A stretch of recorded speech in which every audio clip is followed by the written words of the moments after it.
Hello and welcome back to my channel, Talented Reads. Today I'm going to be talking about my June wrap-up for the Horror Challenge. From our lovely graphic, I'm in the paranormal section, but at the very last subgenre for the section. Woohoo! So June was all about supernatural. I do have a playlist with the wrap-ups from the other subgenres, so I'll link that in the description box if you'd like to check that out. And as always, this is a reminder that this is a mixture of books and movies, both new for me, and then I talk about my recommendations. Let's get into it. So I read a total of 5 books in June for Supernatural. First is Nosferatu by Joe Hill. This is about Charlie Manx, who saves children from parents he believes are not good parents. He kidnaps them and brings them to Christmas Land, where it's Christmas every day. So one thing to say right off the bat is that Joe Hill writes very much like his father. And for those of you who are unaware, his father is Stephen King. And by that I mean, things are super described. The book is very character focused and driven and long. There were parts that dragged a little bit, but I think that's just the nature with big books. I think all big books that I've read, there's just parts in it that drag because it's a big book. Now, with all of that said, I did enjoy this. The idea of an eternal Christmas land is honestly a little creepy to me. But I thought the way that the children are taken and like what one parent goes through to get theirs back is pretty intense. The whole idea was just very unique. And I will say, I read this physically while listening to the audiobook, and I honestly don't think I would have liked the book as much had I have not done that. Kate Mulgrew narrates the book, and she does a freaking fantastic job with it. Next is Unburied Carol by Josh Malerman. This is about Carol, who has died multiple times. Well, she's not really dead, as she always wakes up. But this time is different because this time her husband wants her to stay dead. So this was my least favorite of the 5 books that I read. I thought the premise was very interesting, but it just fell a little short. Like, we didn't get a lot of the circumstances around why Carol is like this, like how this happens, etc. Like, knowing that someone looks like they're dead, but then they come back, but it's not really like a zombie. Like, that's just an interesting premise, but it just doesn't go anywhere. It was more of just almost like internal paranoia from the characters around Carol. Carol is actually a small point of view within the book, which is kind of interesting since it's about Carol. Her husband's paranoia is, someone's coming for him, and then Carol has this admirer who is trying to save her, and all of those point of views are about how much he loves her, and he's trying to get to her, and he just can't, and it's like, if you love her, like, why'd you freaking leave her to begin with? And it just takes, like, freaking long. You know, when all the point of views are like him traveling to get to her, it's like, good lord. Like, just freaking get there already. And then that storyline seems like a big part of the book, but then it just doesn't end up going anywhere. I don't know. It was kind of annoying. Ring Shout by P. Djeli Clark. In this book, the two Kluxes are working to bring about the end of the world. But Marcy and her fellow fighters are fighting back. This was a great little short novella and a pretty awesome take on the KKK. The Band of Rebels, which is Marcy and kind of her fellow fighters, were pretty much badasses. And I loved all the fight scenes, and so much happened within the pages of this little book, but nothing felt out of place. Like, we were kind of dropped in amongst this fight that kind of already been happening, but I didn't feel like I was missing a lot of the before, you know. And I, of course, loved the final battle. I mean, nothing like some good old monstery fun. Night of the Mannequins by Stephen Graham Jones. This is about a teen prank at the movie theater involving a mannequin that goes horribly wrong. This is kind of hard to talk about without giving much away, which I don't want to do because it's so short.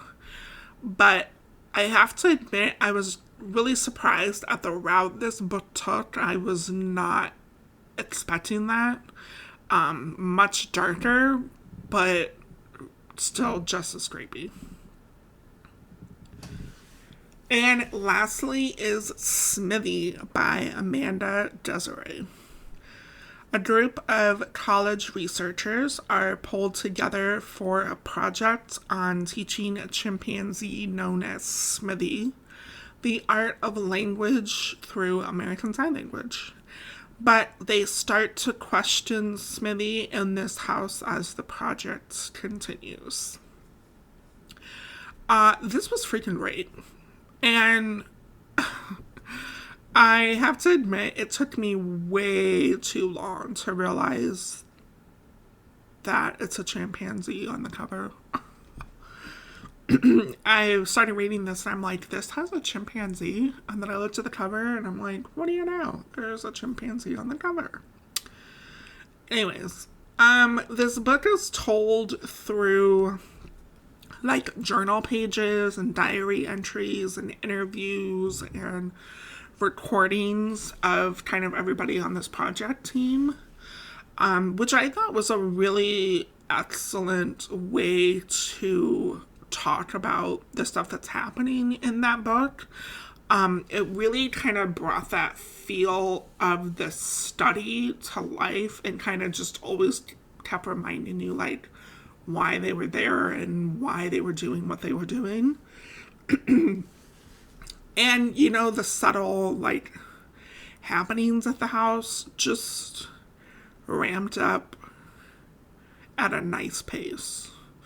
And, of course, you know, it's a good reminder that an animal will always act like an animal.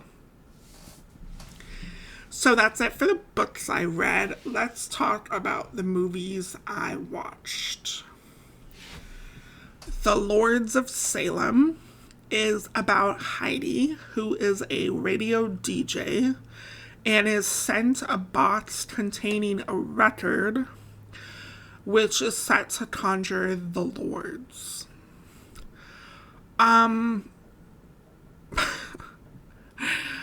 Okay, please don't hate me, but I didn't finish watching this. I just couldn't do it.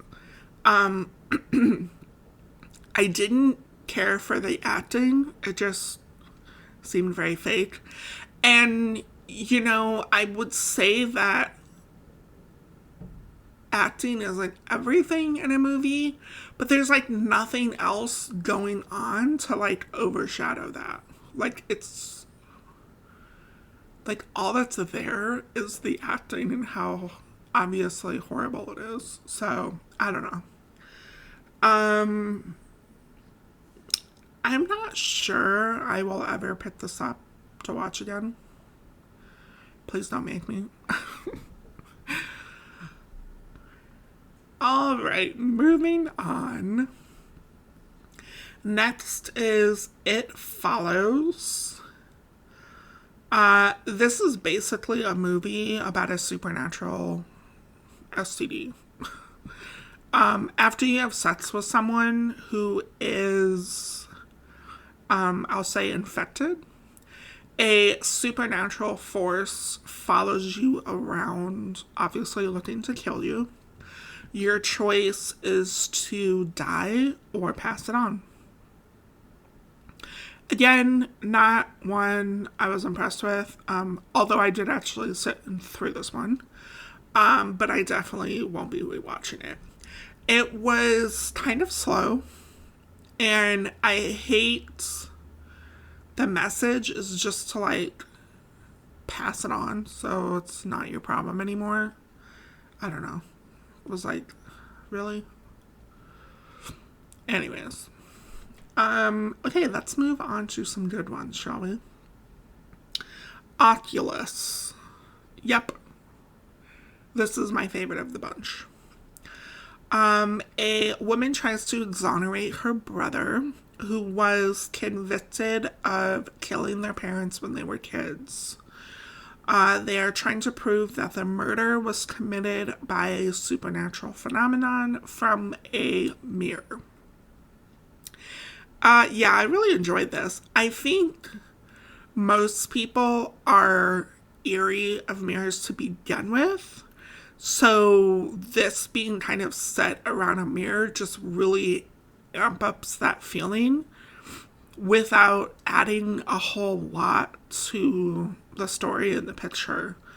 It's kind of in these flashbacks of the past to the present, and some of it real and some of it not, but it's not clear in that moment like what's real and what's not. It's really kind of just a total mindfuck. And it's straight. And lastly is The Ring. So I have to admit, I think I actually have seen this. It was so popular when it first came out that I thought I had just seen like the creepy clips from the movie and not actually the whole movie, which is why I decided to watch it. And if you don't know about this one at this point, it follows a journalist who is investigating a videotape that causes the death of anyone 7 days after they watch it. So if you've never watched this, but know of the girl that climbs out of the TV all creepy like, yeah, that's this movie. And yeah, it's creepy as hell. I would say that's probably really only like the scariest parts of the movie. The mystery behind the whole thing is nothing real special.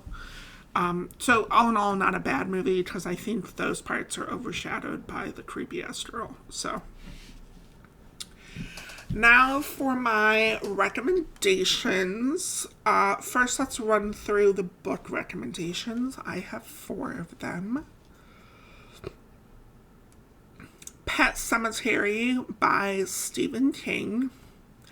This is about the Creed family who move into a brand new home bordering an ancient burial ground in the neighboring woods. When tragedy strikes the Creed family, Lewis decides to use the burial ground to raise the dead. Now, one would think that this is a zombie movie, but it's really not. I mean, in theory, maybe, but it's really not like any zombie movie I've seen before. I think this burial ground has more of this supernatural force about it, and it's more kind of about Lewis grieving while kind of descending into this madness and this obsession with this area in the woods next to his house. This to me is classic Stephen King. Like, the scenes are just terrifying, and you can imagine yourself kind of wrestling with making this decision and kind of, being overcome by this power. Oh, and just do yourself a favor and listen to it on audio. Michael C. Hall does the narration for it, and it's just fantastic. The Shining by Stephen King. I might have cheated by putting 2 Stephen King books on this list, but I'm sticking with my decision. I honestly could have put more on here because I think a lot of his books actually fall into the supernatural realm. But this particular book follows the Torrance family, who are Jack, Wendy, and Danny, or Dot. And they stay for months in complete isolation when Jack accepts a job to the winter caretaker at the Overlook Hotel in Colorado. So then kind of begins Jack's descent into madness as Danny and the hotel struggle with The Shining. I mean, this book really does have it all. Atmosphere, creepy backdrop, ghostly characters, and this psychological horror. What else could you need? Now, I will say I actually prefer the movie to the book, though I'm still including it because I think it deserves a place amongst supernatural horror, for sure. Next is Mexican Gothic by Silvia Moreno Garcia. This is about Naomi, who travels to the high place after receiving a letter from her cousin, hoping to save her from a horrible fate. Naomi arrives and realizes things are not quite as they seem. This was just an okay book for me, but I think it certainly has that creepy supernatural feel to it. I think it kind of acts like a haunted house, but is really quite different from other haunted house books. And I also does have some of that good body and just environmental horror like mixed in with it. We Have Always Lived in the Castle by Shirley Jackson. This follows Mary Blackwood, or Maricat, who lives a secluded life with her sister Constance and uncle. Her sister is acquitted of murdering their entire family, so they are not real liked by the townspeople. Again, another kind of quick horror novella. This gets a lot of mixed reviews, but I do think, with a Gothic classic, like, you either like it or you don't. I personally really enjoyed the dynamic of the 2 sisters and then kind of their dynamic with the townsfolk. The isolation of them kind of at this mansion, because they obviously don't get out very much, really got to be pretty claustrophobic at times. And there's just this little subtle supernatural element that I thought just made it a really enjoyable read. And lastly are my movie recommendations. Brightburn.